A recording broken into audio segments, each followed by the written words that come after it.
রোদেলা বিকেল, সূর্যের শেষ রং লেগে আছে জানালার পর্দায়। তৃষা বসে আছে তার ছোট্ট বারান্দায়, হাতে একটা পুরনো খামটা পুরনো হলেও তার ভিতরের চিঠিটা অমূল্য।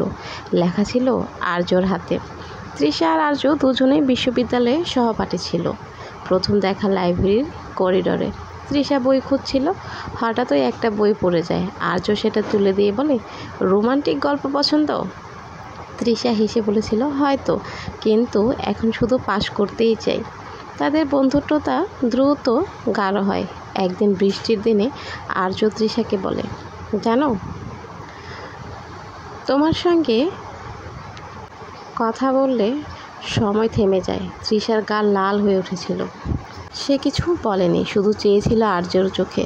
একদিন তৃষার বাসার সামনে আর্য রেখে যায় একটি চিঠি। তাতে লেখা, তৃষা, আমি জানি তুমি হয়তো অবাক হবে, কিন্তু আমি চুপ থাকতেই পারলাম না। তোমার প্রতিটা হাসি আমার দিনটা সুন্দর করে তোলে। আমি তোমাকে ভালোবাসি। চুপচাপ তোমার প্রতিটা হাসি আমার দিনটা সুন্দর করে তোলে। আমি তোমাকে ভালোবাসি। চুপচাপ গভীরভাবে যদি তুমি চাও তাহলে আমার গল্পটা শুরু হতে পারে এই চিঠি থেকে। আর্য। তৃষা সেই চিঠির উত্তর দেয়নি, কারণ তখন তার পরিবারে তার বিয়ে ঠিক করেছিল গ্রামের এক আত্মীয়র সঙ্গে।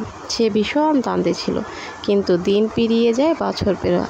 আজ 5 বছর পর তৃষা সেই চিঠি আবার হাতে নিয়েছে, কারণ কাল ফেসবুকে সে দেখেছে আর্য এখনও অবিবাহিত।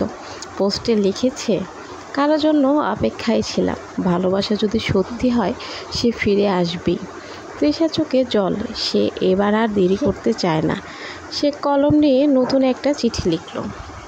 চিঠির মধ্যে আর্যকে বলল যে, আর্য, আমিও তোমাকে ভালোবাসি। কিন্তু চিঠিটা সে পৌঁছাতে পারল না, কেননা চিঠির মধ্যে এত সুন্দর করে সেই কথাগুলো লিখেছে যে চিঠিটা দিতে তার আর সাহস হচ্ছে না। তৃষা কি পারবে আর্যর সাথে দেখা করতে? তৃষা কি আর্যকে তার মনের কথাটা বলতে পারবে? আসলে তৃষার মনে অনেক দ্বন্দ্ব ছিল, কিন্তু সে শেষমেশ আর্যর সাথে দেখাটা করিয়ে নিল।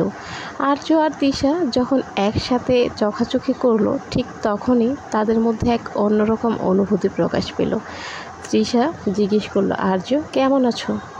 আর্য সুন্দর করে বলল যে, আলহামদুলিল্লাহ ভালো আছি। তুমি কেমন আছো তৃষা? তো তৃষাও বরাবরের মতোই বলল যে, আর্য তুমি কি ভালো আছো? আর্য এবার একটু হিতস্থিত করে বলল, তোমাকে ছাড়া কি ভালো থাকতে পারি? তুমিই বলো। শেষে তৃষা আর্যকে আবারও জিজ্ঞেস করলো, এখনও বিয়ে করনি কেন? আর্য তখন বলল, বিয়ে শাদী তোমার মতো কাউকে পাইনি, সেই জন্যই তো করা হয়নি। এদিকে কিন্তু তৃষাও এখনও বিয়ে করেনি। ওই যে গ্রামের সেই আত্মীয় ছিল, তার সাথে কি একটা দ্বন্দ্ব হয়ে আর বিয়েটা হয়নি।